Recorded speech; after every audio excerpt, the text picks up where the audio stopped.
हम सब पैसे के हर रुपए का हिसाब रखते हैं, है ना? लेकिन क्या कभी अपनी जिंदगी के हर मिनट का हिसाब रखा है? चलिए, आज हम समय को एक बिल्कुल नए नजरिए से देखते हैं। एक ऐसी कीमती चीज जिसे हम शायद रोजाना लुटा रहे हैं। क्या कभी ऐसा महसूस हुआ है, दिन खत्म होता है और दिमाग में बस एक ही सवाल गूंजता है, पूरा दिन बीत गया पर मैंने किया क्या? बस इसी एक एहसास से हमारी आज की कहानी शुरू होती है। इस एहसास को और गहराई से समझने के लिए मिलते हैं नीलेश से। नीलेश एक आम ऑफिस कर्मचारी है जिसे लग रहा था कि उसकी जिंदगी रेत की तरह बस हाथ से फिसलती जा रही है। नीलेश का हर दिन लगभग एक जैसा ही था। सुबह उठते ही पहला 1 घंटा सोशल मीडिया पर, फिर अधूरी नींद और आधे अधूरे नाश्ते के साथ ऑफिस की भागदौड़। काम में कोई मजा नहीं, बस घड़ी की सुइयों पर नजर कि कब छुट्टी हो, और घर आकर फिर से वही मोबाइल स्क्रीन और घंटों तक स्ट्रीमिंग। दिन के आखिर में हाथ लगता था बस खालीपन और ये सवाल कि आज भी कुछ नहीं किया। लेकिन फिर एक दिन सब कुछ बदल गया। एक पुराने दोस्त अमित से हुई एक मुलाकात ने नीलेश को समय को देखने का एक ऐसा नजरिया दिया कि उसकी पूरी जिंदगी की दिशा ही बदल गई। अमित ने एक बहुत सिंपल सी लेकिन गहरी बात कही जो नीलेश के दिमाग में बैठ गई। ज्यादातर लोग समय खर्च करते हैं, मैं समय निवेश करता हूं। यह सिर्फ एक छोटा सा वाक्य था, लेकिन इसका मतलब बहुत बहुत गहरा था। तो समय खर्च करने और निवेश करने में आखिर फर्क क्या है? नीलेश ने समझा कि देखो, समय खर्च करना मतलब बिना सोचे समझे स्क्रॉलिंग करना, जिसका नतीजा क्या होता है? थोड़ी देर का मजा और फिर वही खालीपन। वहीं समय का निवेश यानी कोई नई स्किल सीखना या परिवार के साथ अच्छा वक्त बिताना, इसका नतीजा भविष्य में ग्रोथ और मानसिक शांति। एक का रिटर्न है 0 और दूसरे का रिटर्न है मजबूत रिश्ते और एक बेहतर कल। ये नया नजरिया सिर्फ एक विचार बनकर नहीं रह गया, नीलेश ने इसे अपनी जिंदगी में उतारना शुरू किया। और यकीन मानिए, समय के इन छोटे छोटे निवेशों का जो कंपाउंडिंग रिटर्न मिला ना, वो हैरान करने वाला था।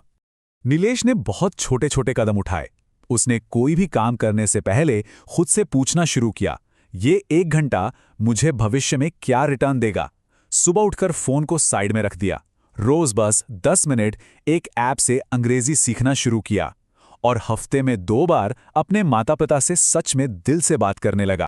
और पहला रिटर्न, पहला फायदा उम्मीद से भी जल्दी मिला।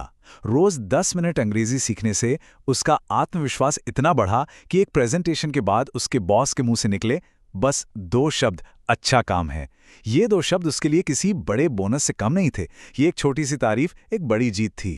लेकिन एक और रिटर्न ऐसा मिला जिसकी उसने उम्मीद भी नहीं की थी।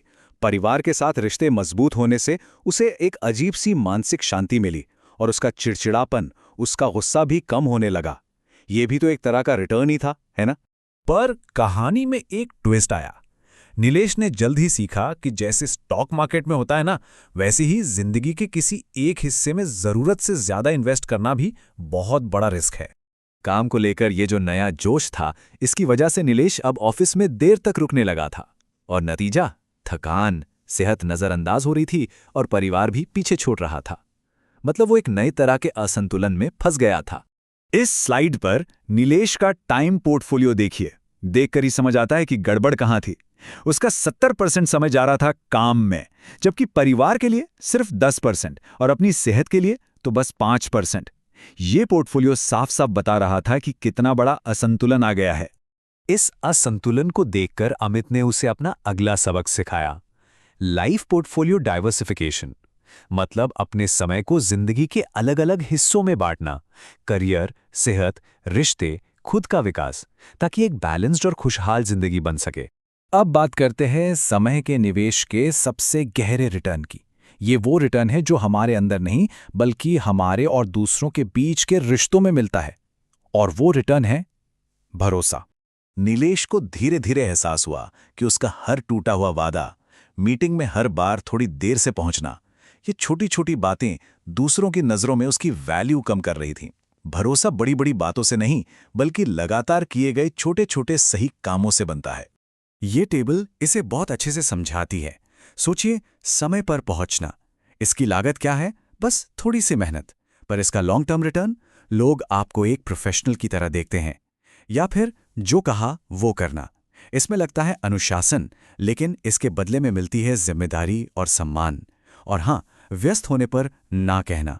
इसमें भले ही थोड़ी असहजता हो, लेकिन ये आपकी विश्वसनीयता बनाता है। अपनी इस यात्रा के आखिरी पड़ाव में नीलेश ने कुछ सबसे गहरे सबक सीखे। ये सबक थे अतीत के बोझ से आज़ाद होने और मैं से हम की ताकत को समझने के बारे में। उसने संक कॉस्ट फैलेसी के बारे में सीखा। ये वो वाली सोच है कि अरे यार, इस बोरिंग फिल्म में 1.5 घंटा लगा दिया, अब तो पूरी ही देखनी पड़ेगी। नीलेश को समझ आया कि वो अपनी जिंदगी के साथ भी तो यही गलती कर रहा था। गुजरे हुए बर्बाद समय की वजह से अपने आज को भी बर्बाद कर रहा था। इस समझ के बाद नीलेश ने अपनी डायरी में एक लाइन लिखी जो उसकी पूरी नई सोच को बयां करती थी। मेरा अतीत 0 के बराबर है अगर मैं उससे अपना भविष्य तय करने दूं, लेकिन मेरा आज अनमोल है अगर मैं इसे समझदारी से निवेश करूं। और सबसे जरूरी बात, उसने मैं से ऊपर उठकर हम की ताकत को समझा कि दूसरों की मदद करना भी एक तरह का निवेश ही है। जब लोग मिलकर काम करते हैं तो समय घटता नहीं बल्कि मल्टीप्लाई हो जाता है। सोचिए, 10 लोगों की टीम 1 घंटे में जो हासिल कर सकती है वो एक अकेला इंसान 10 घंटे में भी नहीं कर सकता। तो नीलेश की कहानी सिर्फ उसकी नहीं है ना? यह हम सबकी कहानी है। यह हमें याद दिलाती है कि समय ही जिंदगी की असली करेंसी है। तो सवाल ये नहीं है कि किसी के पास कितना समय है, असली सवाल तो ये है कि आज कोई अपना समय कहाँ निवेश कर रहा है।